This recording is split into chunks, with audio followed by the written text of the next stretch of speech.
Pour la partie des parcs, donc j'ai 20 hectares de fermés, avec un parc de 2 hectares, avec 2 petits sangliers qui me permettent de déclarer les chiens, et pour retravailler la mise en confiance pour des chiens que je peux reprendre au dressage. Et après un parc de 18 hectares, avec une option où je peux fermer 7 hectares dedans, pour refaire notre petit parc si besoin est, en fonction du travail que j'ai besoin d'accomplir pour mes chiens, pour les chiens que j'ai au dressage de mon élevage et les chiens que je prends de l'extérieur pour dresser. Voilà les activités et la façon de faire des parcs. Donc après, on travaille en fonction de ce qu'on a à faire, que ce soit pour la remise en confiance, pour que ce soit l'initiation au coup de fusil.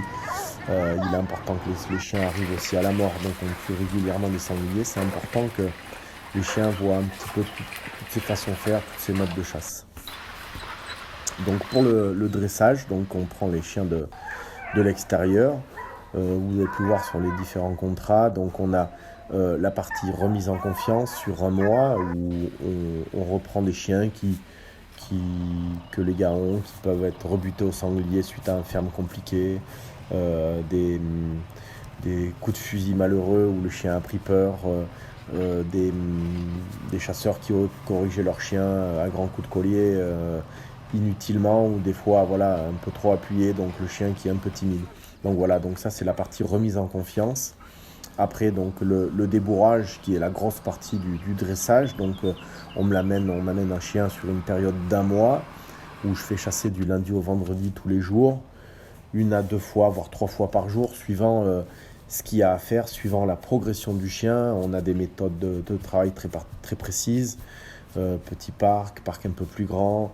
Voilà, bon, suivant la motivation du chien, l'état de fatigue ou non, parce que pendant un mois, on l'exploite à fond, hein, c'est certain. Le chien, il est là sur un laps de temps court, donc on a besoin de rabâcher tous les jours et de faire travailler et bosser le chien au mieux pour qu'en un laps de temps très court, justement, il acquiert le plus d'expérience possible.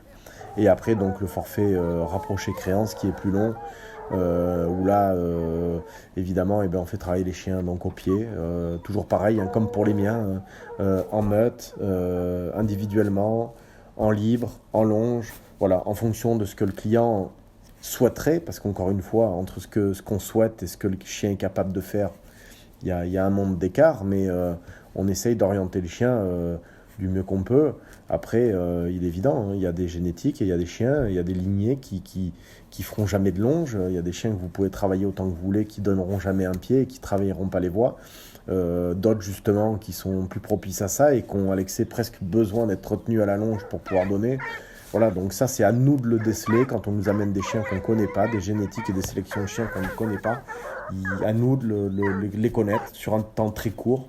Donc il est évident qu'il faut travailler plusieurs fois par jour sur ces chiens et essayer de trouver justement ce qu'ils ont dans le ventre et les faire bosser au mieux.